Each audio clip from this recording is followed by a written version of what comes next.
8h47, léger retard pour Made in Mayenne, Pascal. Vous ne m'en voulez pas? Pas du tout.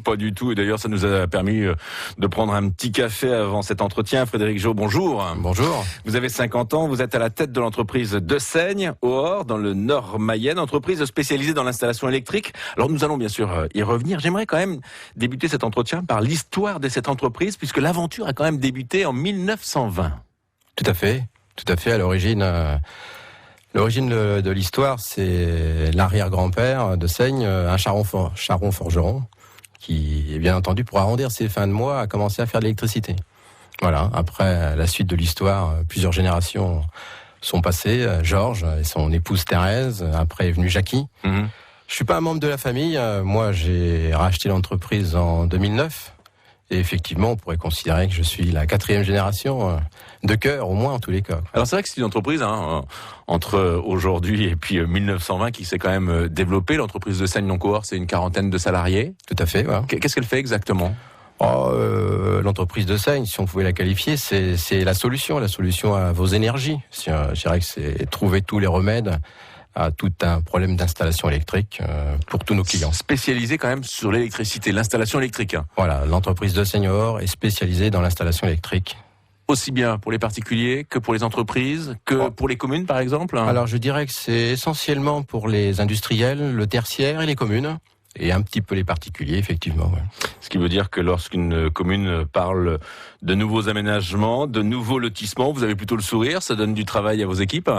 Bah écoutez, de la façon dont vous le dites, ça me rend le sourire. Après, effectivement, vous savez, les communes aujourd'hui, on peut dire que les efforts d'investissement, il y a moins de projets. Voilà, c'est vrai qu'on est plutôt sur le domaine de l'économie et on en parle régulièrement sur notre antenne. Alors, vous avez racheté l'entreprise Desaigne en 2009 et en parallèle, vous avez créé donc la holding FJA. Tout à fait, voilà, c'était pour les besoins de ce rachat. C'est une holding qui est propriétaire de l'ensemble de nos entreprises sur un territoire. Voilà, tout à fait. Qui permet bien sûr d'être présent sur l'ensemble de la Mayenne, voire même au-delà alors. Alors on est présent en Mayenne avec 3 entreprises et on est présent bien au-delà, effectivement. Oui, on va du Calvados au Maine-et-Loire en passant par la Sarthe. Qui ne porte pas forcément le nom de Desaigne. Ah non, absolument. C'est-à-dire qu'on a, nous, un choix délibéré, c'est que lorsqu'on reprend nos entreprises, on cherche à leur garder leur identité. Pour moi, c'est culturellement très important. Il y a une histoire, il y a un passé. Le nom de Frédéric Joe dit rien à personne. Par contre, le nom de Desaigne dit beaucoup de choses à quelqu'un. Ah oui, compte tenu en effet de l'histoire de l'entreprise. Donc plusieurs entreprises sur différents secteurs ou uniquement l'électricité ? Alors non, l'électricité, c'est tout ce qui est énergie. Donc on touche l'électricité, on touche le chauffage, la plomberie, les climatisations, la ventilation et la maintenance. Et vous aimez les choses simples ? Ah oui, ça, je me plais à dire qu'on aime les choses simples. Et je dis même souvent à mes équipes que ce qui est compliqué, c'est de faire simple. Oui, c'est vrai que parfois on veut chercher. Pourquoi faire compliqué quand on veut faire simple ? Mais je pense que le cerveau est fabriqué ainsi. On pense que plus c'est compliqué, plus c'est peut-être valorisant. Mais je pense que c'est pas du tout ma volonté. Moi. Alors vous êtes attaché à la simplicité, mais également aux relations humaines. Ça fait partie également de ce qui vous motive dans votre entreprise, dans vos entreprises. Alors effectivement, c'est un axe important pour moi. Venant d'un grand groupe français au départ, lorsque j'ai repris ces entreprises-là, la motivation humaine, pour moi, c'était au moins 50% du projet. 50% du projet, parce que je suis très, très attaché à l'humain. Et je considère que c'est la richesse. C'est la richesse et je dirais c'est la vie, c'est le futur, c'est l'espoir de nos vies. C'est-à-dire que quand vous embauchez, lorsque vous faites passer des entretiens d'embauche, vous êtes plus à regarder et à être attentif au savoir-être qu'au savoir-faire ? Ah, complètement. Je dirais qu'aujourd'hui, moi, quand je fais une embauche, c'est pas forcément exact à chaque fois, mais d'office, c'est au moins 51% l'humain. Minimum. Voilà. Comment expliquez-vous cet attachement à l'humain ? Je pense que ça vient de l'enfance. Vous savez, moi, j'ai beaucoup déménagé. J'ai des parents qui m'ont fait voyager. J'ai perdu beaucoup d'amis, beaucoup de petits copains d'enfance.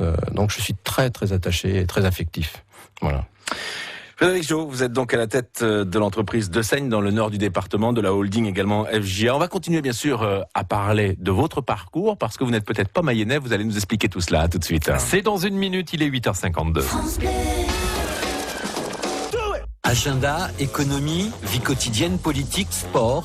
À tout moment et partout, chez vous et ailleurs, retrouvez toute la Mayenne sur francebleu.fr et le fil Twitter @bleumayenne. Le top le top France Bleu. Parce que vous êtes au top, Éric Bastien. nous le serons aussi. Au menu, Marteau Esca, présentateur mythique du top 50 pour le top des tubes. Il y aura également le top actu de vos artistes préférés, le top découverte ou encore le top live. Le Top France Bleu, ce soir, de 19h à 20h sur France Bleu. Deuxième volet, Pascal Fouchet de Made in Mayenne. Avec Frédéric Jaude de l'entreprise De Seigne. Alors c'est vrai que ça me fait drôle de dire que vous êtes à la tête de l'entreprise De Seigne parce que vous êtes à la tête de plusieurs entreprises donc. Effectivement, ouais, mais pourquoi drôle? Non, parce que on aurait tendance à dire être à la tête de la holding FJA, mais tout de suite ça donne une importance que vous ne souhaitez pas forcément. Complètement, je pense que c'est dans le trait de mon caractère. Les gens qui me connaissent, moi je suis quelqu'un qui est pas médiatique, je suis quelqu'un qui observe beaucoup. Moi je suis plutôt quelqu'un de l'ombre, et je n'aime pas forcément passer au devant de la scène, c'est pas dans ma culture. Et j'ai pas besoin de ça pour vivre. Alors vous avez racheté l'entreprise De Seigne en 2009, que faisiez-vous avant ?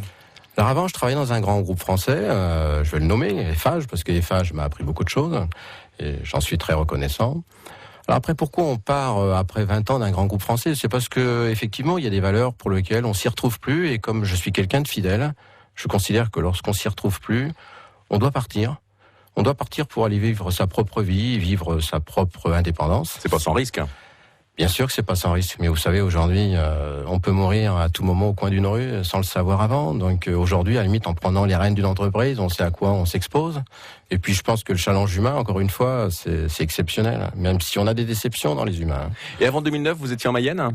Ah, ça fait plus de 25 ans que je suis en Mayenne. Je suis arrivé en Mayenne, vous savez, avec mon épouse. Je vais dire ça à la radio, voilà. Avec mon épouse, parce que vous savez, ma première nuit en Mayenne, je l'ai passée au terrain de camping, avec une toile de tente. On avait chacun un gobelet en plastique de camping.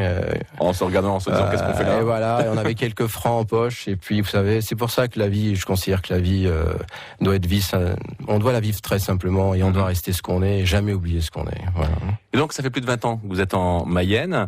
Vous êtes bien installé finalement dans le département. Vous vous plaisez bien en Mayenne alors ? Ah, moi, j'adore la Mayenne. J'ai des origines vendéennes, de Sévrienne. Mon père est né en Corse. Je retrouve énormément de valeurs chez les Mayennais. Je me sens comme chez moi. Et alors, en plus, vous faites la différence entre les différents secteurs du département. C'est vrai qu'on ne vit pas forcément de la même façon quand on est dans le nord du département que quand on est à Laval ou encore à Château-Gontier. Ah, complètement. Chaque lieu a son histoire. Ce que je peux vous dire, puisqu'on est là pour parler du Nord-Mayenne, c'est que les gens du Nord-Mayenne sont des gens attachants. Je pense que c'est des gens qui, culturellement, ce sont des bosseurs. Je crois il y a une grande fidélité dans ces gens-là. Il y a des connaissances. Aujourd'hui, vous savez, je vais citer la famille Douillet, qui est une famille exceptionnelle, de génération en génération. Il y a une vraie culture chez ces gens-là. Que vous ne retrouvez pas, par exemple, sur l'agglomération lavalloise ? Ah, je dirais que je suis pas langue de bois, donc je dirais qu'on retrouve cette culture sur Laval. Mais Laval, c'est déjà un peu plus grand, et vous savez, à partir de là, vous avez des conflits d'intérêts, vous avez des intérêts qui font que, des fois, les gens s'intéressent à vous parce que vous êtes quelque chose. Vous savez, moi, je m'intéresse à l'humain. Je m'intéresse pas à la carte de visite des gens. Et vous êtes donc à la tête de l'entreprise De Seigne, Ohorts, je le précise. Et puis parmi les sujets dans l'air du temps, les sujets d'actualité, le sport. Vous aimez le sport. Vous êtes d'ailleurs un coureur de fond et vous avez participé au semi-marathon de Laval. Bravo. Bah écoutez, oui, ça fait partie des choses. Je pense que premièrement, on vit avec la vie associative lavalloise. Et pour moi, le semi-marathon, c'était une phase d'entraînement. Donc première étape donc. Bon, c'est une étape logique dans une préparation. Je vais faire le marathon de Paris dans un mois à peu près. D'accord. Donc à un moment donné, à mi-parcours, on doit se préparer à quelques étapes. Le semi-marathon s'est bien déroulé ? Très bien, super temps, ambiance et organisation géniale. Et vous vous sentez prêt pour le marathon de Paris ? Je me sens prêt pour le marathon de Paris, voilà. C'était bonne chance alors. Et puis j'en profite pour dire un petit bonjour à mes coéquipiers Pascal, Patrick et Joël. Et vous faites également des similitudes entre l'effort sportif et l'effort d'entreprendre ? Ah bien sûr, je pense qu'il y a une corrélation. Vous savez, l'entreprise c'est du mental, le sport c'est du mental. Vous savez, je crois que travailler sur soi, c'est énorme. Ça donne une volonté terrible. Et j'inviterai les chefs d'entreprise à prendre des rendez-vous sportifs, parce que je pense qu'au niveau du cerveau, ça fait un bien fou. Et prendre un rendez-vous, vous savez, on ne s'y échappe pas. On est obligé d'y aller. Donc, on ne gagne pas toujours. Mais vous savez, gagner, ça veut dire quoi ? Vous savez, c'est surtout arriver qui est important. Et de participer donc. Et de participer, bien entendu. Frédéric Géaud, merci d'avoir été avec nous ce matin. Je le rappelle, vous êtes le patron de l'entreprise Dessaigne Ohor, également le patron de la holding donc FJA. On va vous souhaiter une très très bonne journée. On se dit à très bientôt sur France Bleu Mayenne. Écoutez, je vous remercie à tous aussi, vous êtes sympas. À bientôt. C'est vrai qu'on est sympa.